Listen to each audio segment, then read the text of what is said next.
This is Bill Gunnz again, another edition of True Brooklyn Stories. You know, I grew up, everybody grows up with characters. Okay, I'm 60 years old. But when I was a teenager, I grew up, and the school I used to go to was PS 169, elementary school. The PS 169 was one of those integrated. It's a school back then. Many schools back then were integrated schools. That means that students from other neighborhoods would come in by bus and go to the school, because Sunset Park at that time was primarily a white neighborhood. It's true. So buses brought kids from black neighborhoods into the school, into PS 169. Okay. Same thing goes with Spanish, but though Sunset Park, there were a lot of Spanish, but they were more towards 3rd Avenue, 4th Avenue, and a few blocks, but it was mostly white. But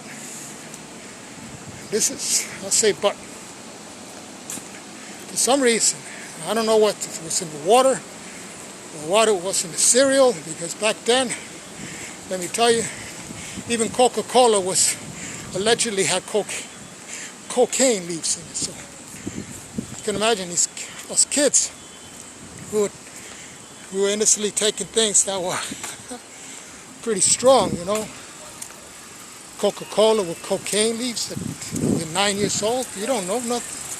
You don't know, you just drink it, that's all. It tastes good. But anyway, the kids grew up big. I mean, I was third, that runs from 1st grade to 6th grade. And I'm not kidding you, PS 169 had a basketball team. They had some kids there with 6'2". 6'2" in 6th grade. What the heck were they feeding these kids? So it was, nice school. But it could be rough at times. Very competitive at times. So, I want to tell you the story. Okay? One of those kids, like I said, I'm not going to name his name, the actual name. Let's just call him Joe. Okay? Joe was, scrawny kid, nice kid, grew up playing baseball, strict parents, right? He went in PS 169, and the problem was there, okay, when he went in, he was, like I said, a skinny kid. But the problem was that he was very, very good at baseball. He could knock a home run, no matter if it was a softball, hardball, Spalding, stickball. He could hit it over the fence, right field, left field. But he was a quiet kid. So Joe was a quiet kid. Like I said, you had, like in every neighborhood, you have kids who like to fight and bully. PS 169 was no exception. You had to fair share bullies in there. They tried to bully Joe. And one day, big neighborhood, the school bully, 2 school bullies, they got Joe. They followed Joe down the stairway, the back stairway, because, in the bathroom, the boys' room, you have to go down to the lobby. So you were in a class, 2nd floor, you had to go down the stairwell by yourself. These bullies followed Joe. They got him in the stairwell. And then when Joe came back in the bathroom, the teacher asked him, "What took you so long?" He said, "Well, these bullies, they try to beat me up." So later on, just as he was saying that, his teacher hears a knock on the door, because back then they used to close the doors so you don't get any disturbance in the classroom as the teacher's teaching. She heard a knock on the door, and there was the dean, and he's holding these two kids, bloody noses, black eyes. These two kids said that Joe just beat him up. And the teacher says, what are you talking about? This guy's like almost a foot taller than Joe. They're like outweighing by almost 100 pounds. It's those big giants. They're the bullies. They're the school bullies. Good for you, Joe. And all the class, Joe became the hero instantly. School hero. See, well, that may seem like a good thing, being a school hero. But back in those days, especially, you're the school hero in elementary school. Now you become a challenge in the junior high school. Everybody follows you where you go. Everybody wants to test you because the word gets around. So they went to junior high school. There was a leader of this gang, and it's called the Young Leopards. So now the Young Leopards was a younger or a junior version of the Brooklyn Saints. Now let me tell you something about the gangs back in the 70s. They actually had junior divisions where if you weren't that old, even if you were in elementary school, you could sign up to be in a gang. And you go to all the gang meetings and everything. You can't participate in the same gang wars if you became a senior, you qualified for the senior division. But this leader of the Young Leopards was a really good boxer. He came up to Joe and he said, listen, I heard you're the toughest kid in this school. Joe says, I just got into school. I don't know what anybody's talking about, I just like to play baseball. And he went right up to Joe, looked him in the eye, and he got respect for him. So he didn't fight him. He asked Joe to join the gang. And Joe didn't want to join the gang. But he didn't want to make it seem like he wasn't friendly, and he didn't want to make the leader of the Young Leopards, whose name, by the way, was Pebbles, called him Pebbles. So he said, okay, I'll tell you what, Pebbles, I'll go to your next gang war, and I'll just watch. I'll be backup for you. So he goes to the gang war day, shows up, and there's Joe on the rooftop. He said, what the heck am I doing on the rooftop? And he said, don't worry, Pebbles. Pebbles told him, don't worry, just wait. You'll see. A little while later, rival gang shows up, and they start pelting him with bricks. And Joe said, wow, this is rough. He gave him his gang colors. And Joe went home, and Joe's father was a very proud man. He said, no. He said, let me see that jacket. Turn around. He grabbed the jacket. He ripped the colors. He ripped the jacket in bare hands. It was very strong construction. He said, you're not joining me. So Joe went back to school, and he told him Pebbles what happened. Pebbles said, listen, we're friends for life. You backed us up when we needed it. Anytime you want to go back in again, you can. Pretty cool. Joe's troubles wasn't over then, though. It's after that first year, wouldn't you know it, another bully came. His name was Carlos. Carlos was like 350 pounds, 6'5". It's like I have no idea what they were feeding these kids back in those days. I really don't. Can you imagine somebody in 8th grade, 350 pounds, 6'5"?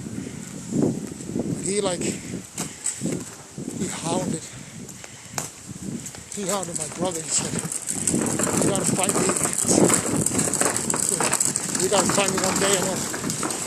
I'm not gonna pick on you now, but little by little, I'm making the rounds, I'm going to reach you. So my brother had an idea. So maybe I'll try to fight some of the other toughest guys. Maybe it'll discourage Carlos.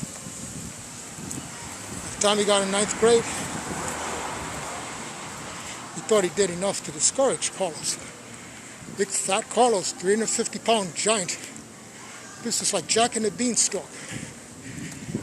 He's still nagging him.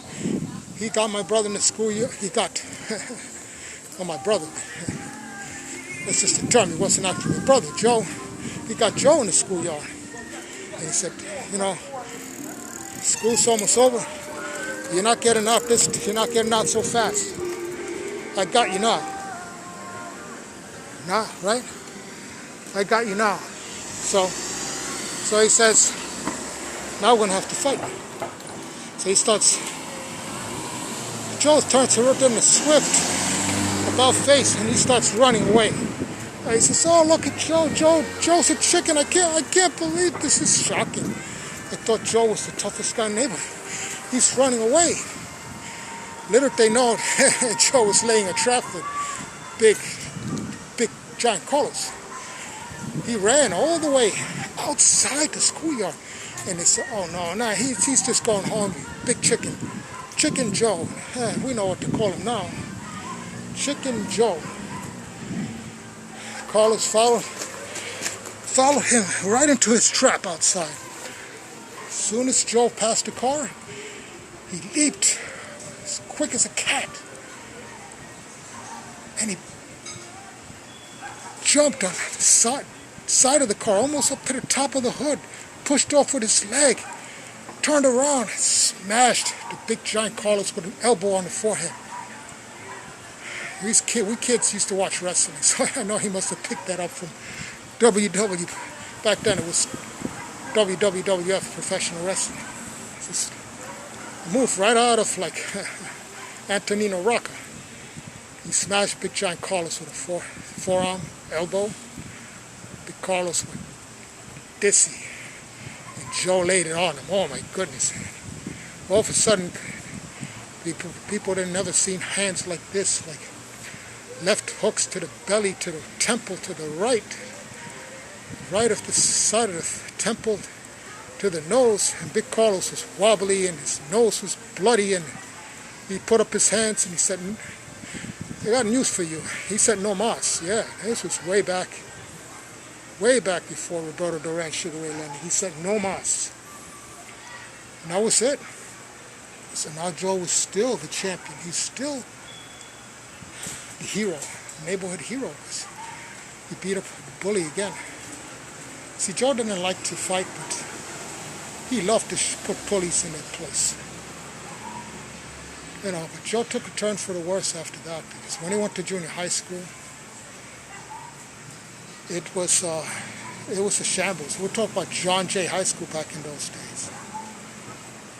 The principal's office used to lock their doors and let the kids smoke marijuana in the boys' bathroom, which was directly across from the principal's office in the lobby. There was even a guy, may rest in peace, John the Cop, who occasionally asked him to come to the school, because that's how out of hand it was getting. Anyway, so there wasn't much supervision in that school at the time,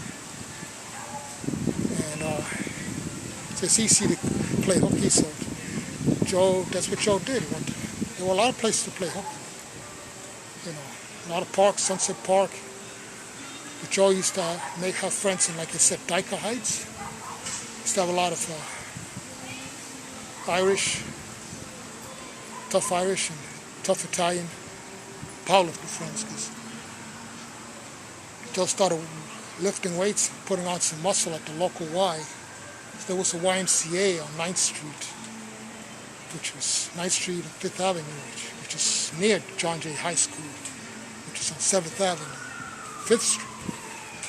So Joe used to put on some muscle in the neighborhood Y. By that time, he was, you know, his strength and size, plus his boxing skills and street fighting skills, made him even tougher. So he used to go up, and he used to like to hang out with, he had some friends. They were famous, tough guys back then. I won't tell them their real name.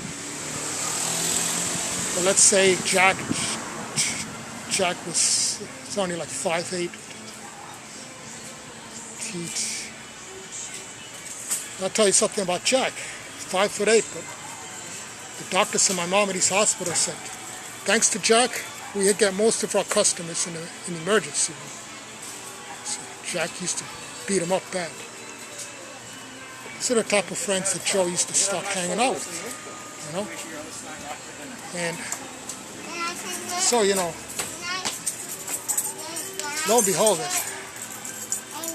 Joe's path with bullies didn't end. Started all over again. It seemed like bullies followed Joe wherever he went in his life.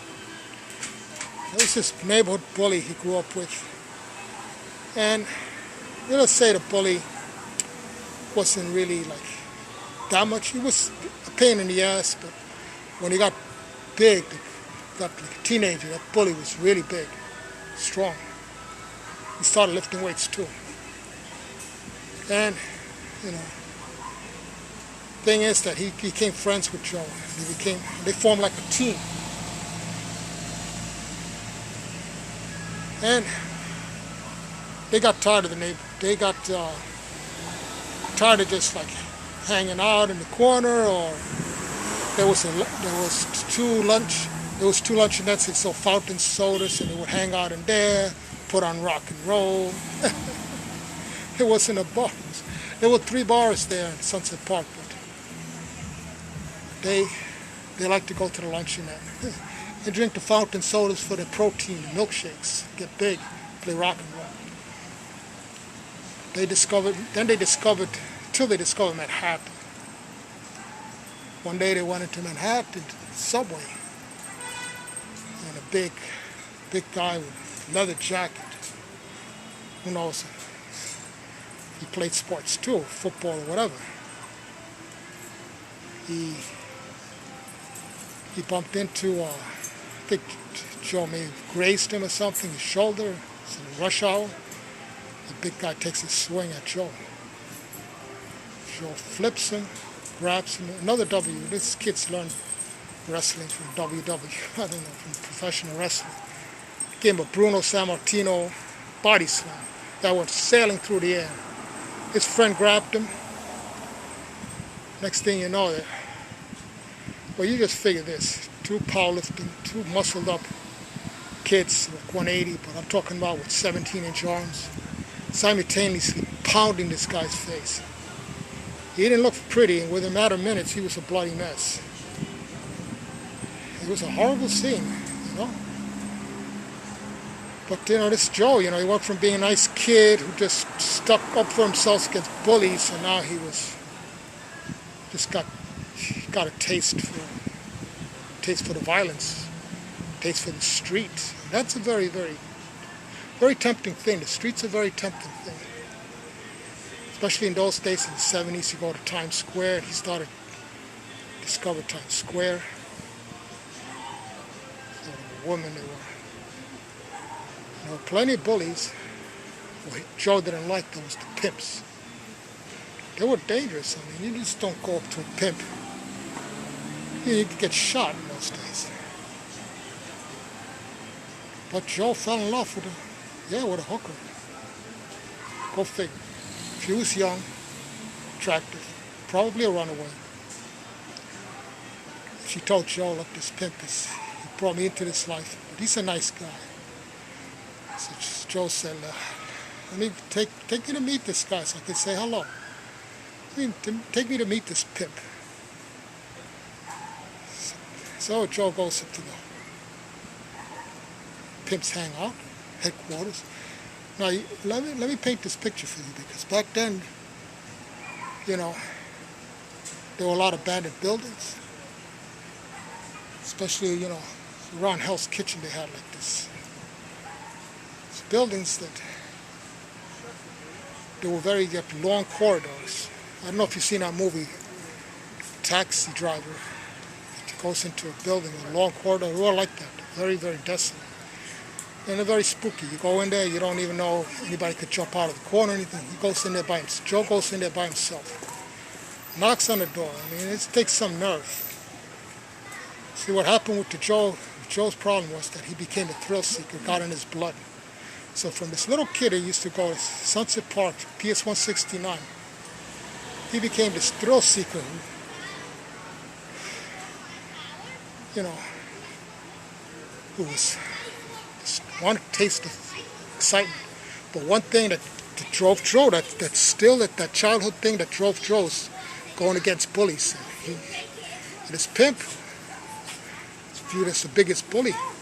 So he knocks on the door, and the pimp opens the door, and he says, "Come inside." Next thing he knows, Joe throws a punch at him. And Joe hit him, threw the punch so fast, so hard, that it made a hole. He punched right through that freaking plaster. Big chunk of plaster came out, fell out, and the pimp just collapsed on the floor in fright, pissed his pants. And Joe said, "Listen, you leave that girl alone. If she wants to get away, she wants to go back home, you let her go back home." So I want to tell you, before Taxi Driver was no original idea anyway. So that was, after that, Joe went back to the hooker. But she just was too in love with it was like a sorcery, like these pimps put a spell on these young ladies. The spell was drugs anyway. So Joe left the girl. And,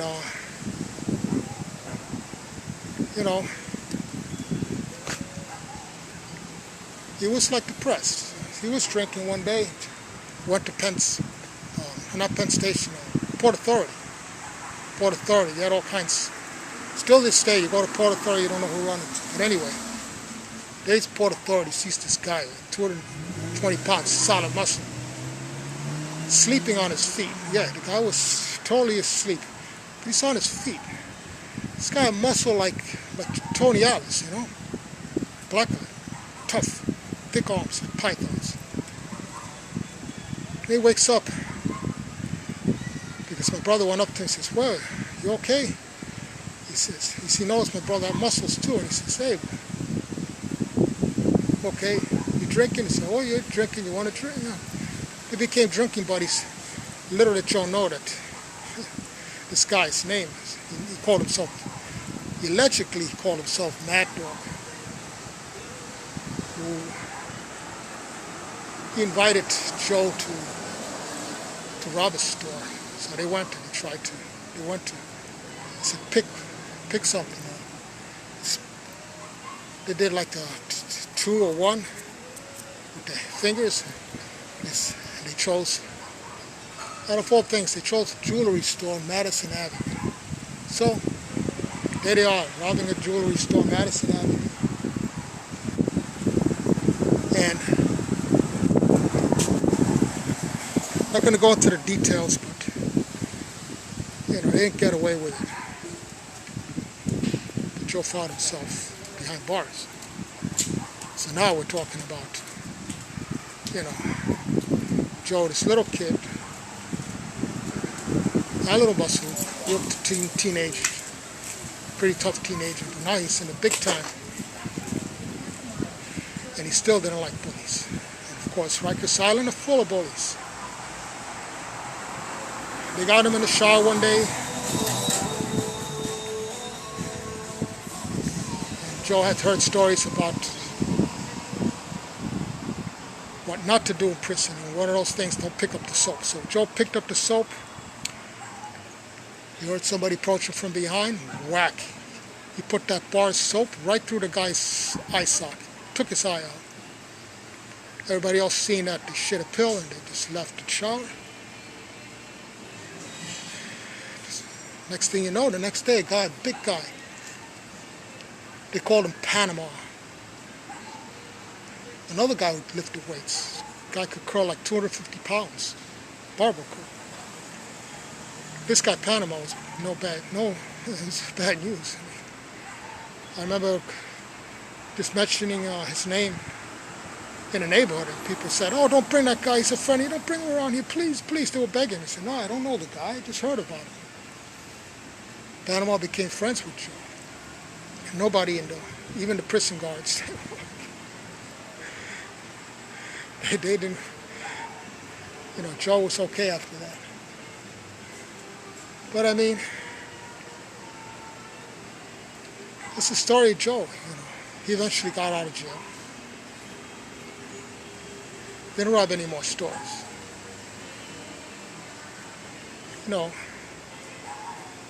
Kept on lifting weights. He could have been probably, if it was these days, he could have channeled that aggression. Joe could have been maybe a good UFC guy, good boxer. Right. Let me tell you, Joe's story is very typical in the neighborhood of Sunset Park. I won't say they don't grow up as tough as Joe, but they grow up the same way. Innocent kids get picked on. They get pulled into the violence. They have no other choice. Anyway, this is another edition of True Brooklyn Stories.